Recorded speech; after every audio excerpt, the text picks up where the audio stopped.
On vous manipule sans que vous le sachiez. Et le pire, vous adorez ça. Chaque jour, les vendeurs, les publicités et même vos proches utilisent des techniques invisibles pour influencer vos choix. Aujourd'hui, je vous révèle les 6 armes secrètes de l'influence issues du livre Influence et manipulation. Accrochez-vous car après cette vidéo, vous serez immunisé.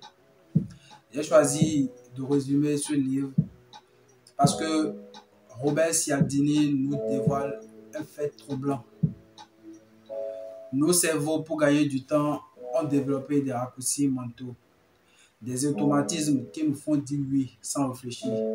Ce n'est pas un bug, mais c'est une fonction.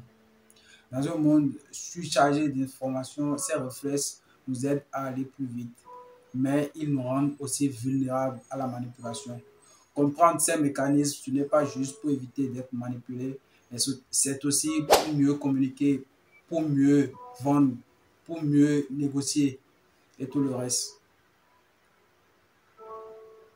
Comment se fait-il qu'une requête formulée d'une façon soit rejetée, mais formulée d'une autre façon sera satisfaite?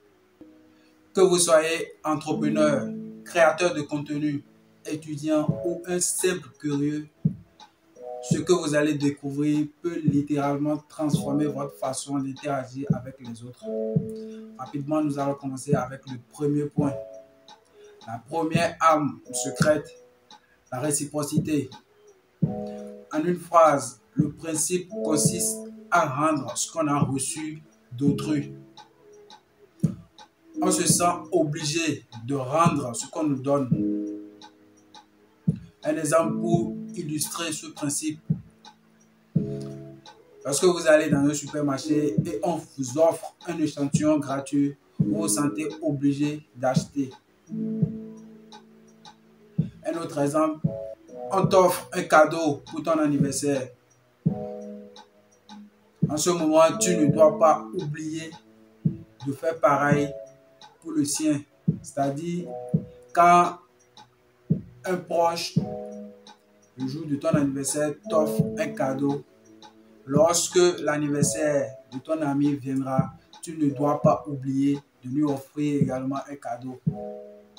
Si jamais tu oublies, tu seras considéré comme un profiteur. Tu seras considéré comme un radin. Voilà la pression sociale qui nous oblige à faire pareil. Et les manipulateurs utilisent ce principe pour nous persuader. Pour éviter le piège de la réciprocité, la solution ne serait pas de rejeter invariablement toutes les faveurs et les sacrifices initiaux qui nous sont consentis. Nous rencontrerons toujours des individus authentiquement généreux qui nous offrent des cadeaux sans rien attendre au retour. Et ces personnes se sentiront insultées si nous refusons catégoriquement toutes leurs tentatives. Cependant, si la faveur initiale s'avère n'être qu'une ruse spécialement destinée pour nous faire consentir à une faveur encore plus grande, alors la situation n'est plus la même. Point numéro 2, engagement et cohérence. Une citation qui résume mieux ce principe est celle de Léonard de Vinci. Il est plus facile de résister d'abord qu'ensuite. En gros, nous cherchons toujours à être cohérents avec nos choix passés et nos engagements. Lorsqu'une personne prend une décision publiquement ou par écrit, cette personne ressent une pression psychologique et sociale d'être cohérent, d'agir conformément, en cohérence avec cet engagement. Même si les circonstances changent ou même si l'engagement s'avère être désavantageux, cette personne persistera dans sa position initiale. Voici pourquoi ça marche. L'incohérence est souvent considérée comme un défaut. Une femme qui change sans cesse d'avis se fait traiter de capricieuse ou de cervelle d'oiseau. Un homme qui se laisse facilement influencer est considéré comme un faible, comme un incapable de tenir à une décision. Un exemple pour illustrer ce principe, c'est l'exemple de la femme qui a arrêté la cigarette. Bon, c'est un exemple de l'auteur. Une femme a pris la décision d'arrêter de fumer la cigarette. Et pour ce faire, elle a écrit sur des cartes de visite qu'à partir d'aujourd'hui, je prends la décision de ne plus jamais fumer une cigarette. Et elle distribue ces cartes à ses proches, à son papa, à son frère, son patron, son ex-mari et l'homme avec qui elle sort actuellement. Sachant bien qu'elle tient à sa fierté et à sa réputation, à chaque fois qu'elle a envie de craquer, à chaque fois qu'elle a envie de fumer une cigarette, elle se rappelle de ce qu'elle a écrit sur ses cartes. Elle se rappelle de la manière dont ces gens vont la traiter si jamais on la voit fumer une cigarette. Donc, en gros, à cause de l'engagement qu'elle a pris, elle a su éviter, elle a su se débarrasser de cette mauvaise habitude. Point numéro 3, la preuve sociale. Nous déterminons ce qui est correct en observant ce que les autres pensent ou font. Autrement dit, si tout le monde le fait, alors ça doit être la bonne chose à faire. La condition favorable pour être influencé par le principe de la preuve sociale est en général lorsque nous ne sommes pas sûrs de nous, lorsque la situation est confuse ou lorsque l'incertitude nous gouverne. Nous sommes davantage disposés à nous remettre aux actions d'autrui pour la conduite à tenir, et en particulier lorsque la situation est ambiguë. La tendance à regarder ce que les autres font peut nous amener à un phénomène intéressant. Ce phénomène est appelé l'ignorance collective. L'exemple parfait pour illustrer le phénomène de l'ignorance collective est le meurtre d'une certaine dame appelée Madame Genovese. Une dame qui s'est fait agresser une nuit lorsqu'elle rentrait du travail. La scène a duré environ 38 minutes, selon les dires de l'auteur. Et l'agresseur n'a pas tué la dame directement avec une balle. La scène se passait au milieu de la rue. En ce moment, il y avait environ 35 spectateurs, c'est-à-dire 35 des voisins de la dame qui observaient la scène par la fenêtre, mais aucun d'eux n'a pu appeler la police pour l'avertir. Chacun d'eux se disait que peut-être l'autre l'a déjà fait, peut-être l'autre l'a déjà fait, et ensuite personne n'a averti la police. C'était une scène tragique. Une autre condition favorable pour être influencé par le principe de la preuve sociale, c'est la similarité. Nous sommes plus enclins à avoir le même comportement que les gens qui sont semblables à nous. Je vais prendre l'exemple du petit garçon de l'auteur qu'il a nommé Chris. En gros, l'auteur voulait apprendre à son fils de 3 ans comment nager sans son anneau en plastique. Et l'enfant refusait à chaque fois de plonger dans l'eau sans son anneau. L'auteur a tout fait. Il a tout dit. Il voulait dissuader l'enfant d'entrer dans la piscine sans l'anneau en plastique. Mais l'enfant refusait. L'auteur a fait appel à un maître nageur, un mec musclé, pour venir apprendre aux petits garçons la natation, comment nager sans son anneau en plastique. Mais ces tentatives étaient infructueuses. En ce moment, l'enfant fréquente un centre aéré. Un beau jour, l'auteur disait qu'à la sortie du travail, il était parti récupérer son enfant un soir. Et à sa grande surprise, il voyait de loin son enfant qui sauta du plongeoir. Pris de panique,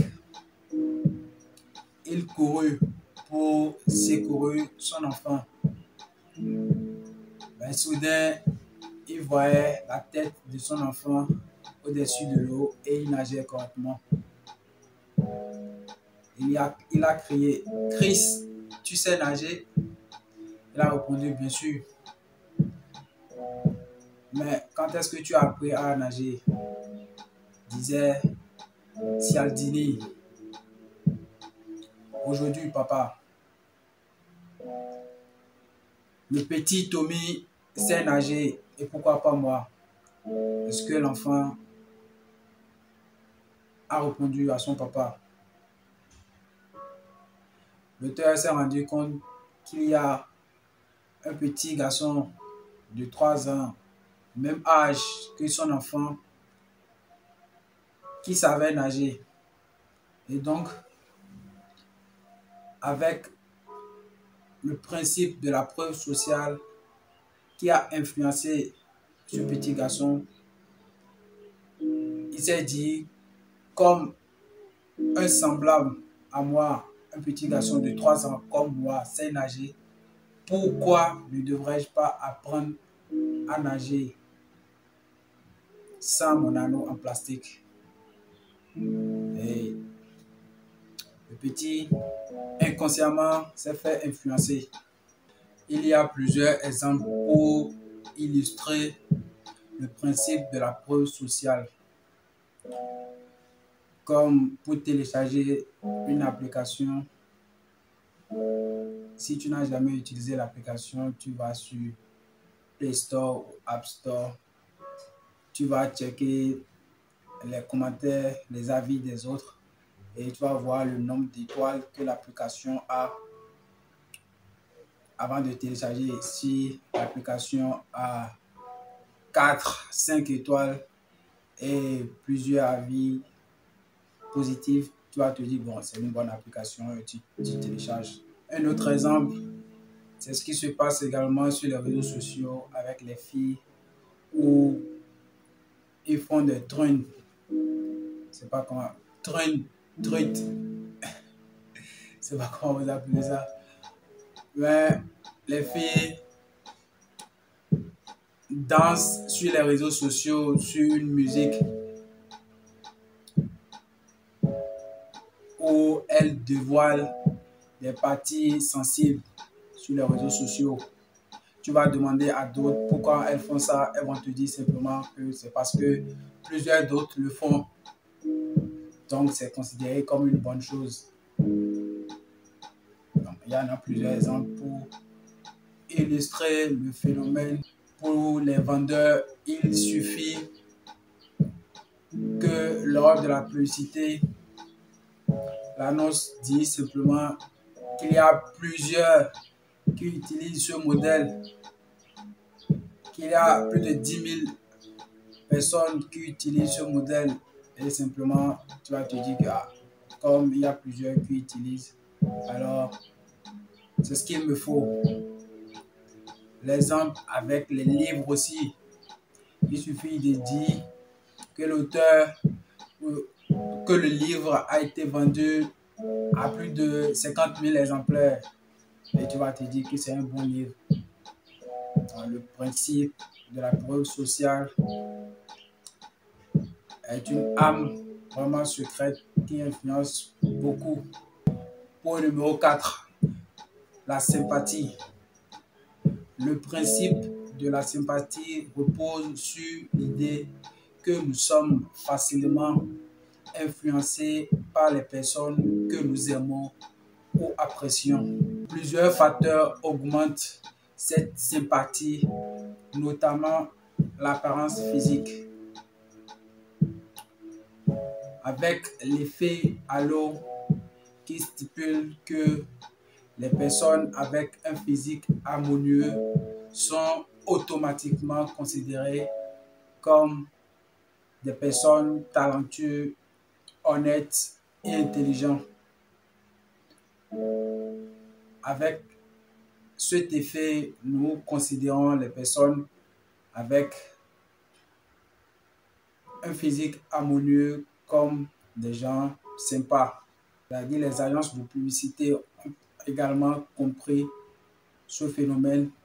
C'est pourquoi très souvent, vous allez voir, les publicités sont faites par des mannequins très belles.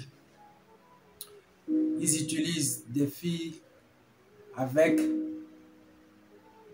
une forme, un physique attirant pour les publicités, pour les annonces. Et directement, on considère ces gens comme des êtres sympas. Nous avons également l'habillement. Il suffit qu'une personne s'habille comme nous et nous allons trouver directement cette personne sympa. Les points communs. Il suffit qu'un vendeur nous évoque qu'il a des points communs avec nous et directement on le considère comme quelqu'un de sympa. Nous avons la similarité également. Nous sommes plus enclins à acheter chez quelqu'un qui nous ressemble, qui a une ressemblance avec nous. La familiarité. Plus tu fréquentes quelqu'un, plus tu trouves cette personne sympa. Et la plupart d'entre nous aiment ce qui lui est familier. Les compliments. Nous voyons l'effet de ce principe surtout au niveau des femmes. Il suffit de faire des compliments sincères à une femme et directement elle te trouve comme un homme sympa. Et comme ça, tu viens d'augmenter tes chances à plus de 50% pour obtenir ce que tu veux avec elle. L'association. Le fait de s'associer à quelque chose de positif comme le succès, la célébrité, augmente la sympathie. Tu seras considéré comme une mauvaise personne si tu t'associes à une mauvaise nouvelle. Un exemple qui illustre ce phénomène, c'est l'exemple des météorologues cités dans ce livre. Un météorologue ne fait que donner des prévisions. Et si jamais il donne des prévisions d'un mauvais jour, un jour où il doit y avoir plus sauvagement, surtout dans les régions où il neige, si jamais un météorologue donne ses prévisions et les choses se passent comme il a prédit, il se fait agresser par les habitants de cette ville. alors que il était juste un messager. C'est pour dire que si vous vous associez aux mauvaises nouvelles, vous serez considéré comme une mauvaise personne. Si jamais vous rapportez une mauvaise nouvelle à un roi, vous serez considéré comme une mauvaise personne et vous allez subir les sorts. Point numéro 5, l'autorité. Le principe d'autorité repose sur notre tendance à obéir ou à faire confiance aux personnes perçues comme légitimes, compétentes ou puissantes. Robert Cialdini nous montre comment nous sommes conditionnés dès l'enfance à respecter l'autorité, c'est-à-dire nos parents, nos enseignants et les responsables religieux. Donc cela nous pousse à suivre les avis, les consignes de ceux qui portent des signes extérieurs d'autorité, même si cela va à l'encontre de notre jugement. Et il y a plusieurs facteurs qui nous poussent à avoir ce comportement, à respecter l'autorité sans même prendre le temps d'analyser la situation, ou même si cela va à l'encontre de notre jugement, nous suivons quand même l'avis de ces gens. Nous avons les titres.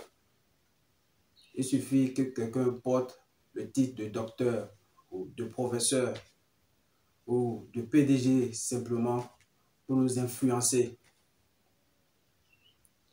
Un exemple pour illustrer ce phénomène, c'est concernant ce qui se passe dans les hôpitaux. Le titre de docteur peut simplement influencer et il y a beaucoup d'erreurs qui se produisent dans les hôpitaux. Je vais prendre l'exemple que l'auteur a cité dans le livre. C'était un patient qui souffrait d'une infection au niveau des oreilles. Et il s'est rendu à l'hôpital pour avoir un traitement.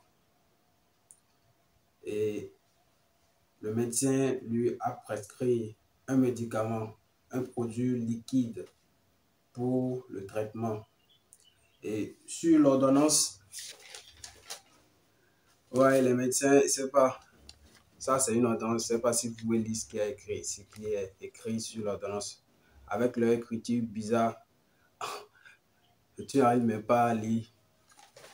Donc, seuls les pharmaciens, les infirmiers peuvent lire leur écriture.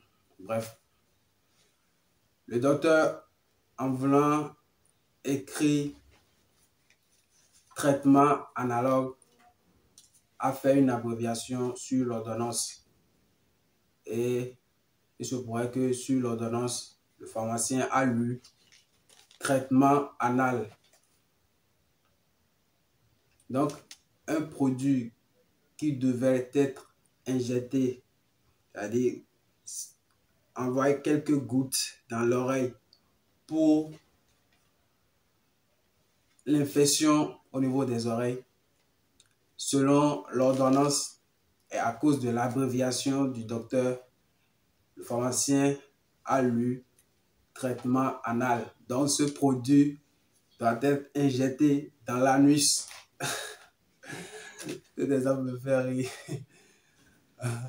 Donc, c'est biaisé, c'est absurde qu'un traitement injecté dans l'anus peut guérir un mal au niveau des oreilles.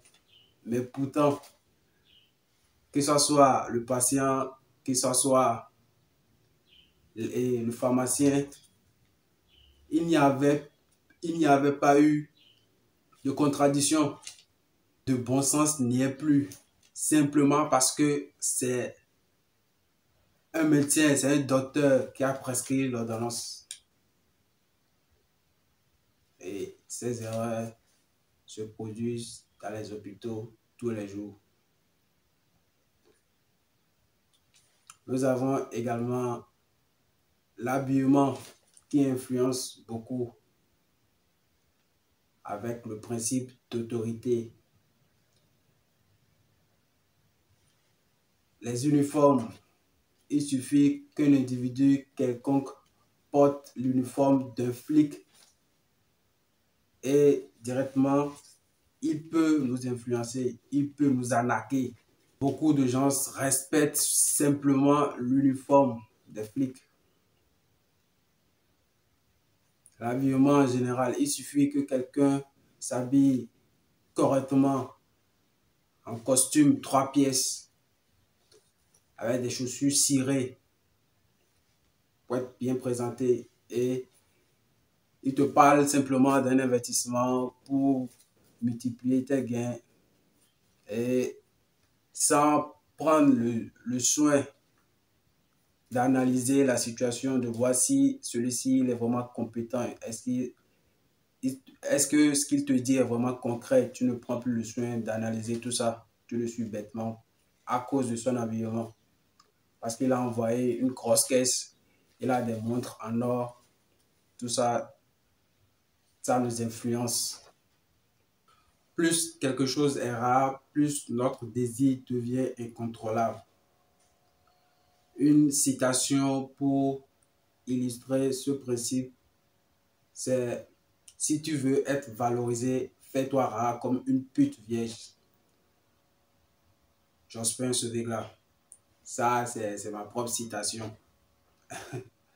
Donc, vous aurez compris, je voudrais parler actuellement de la rareté.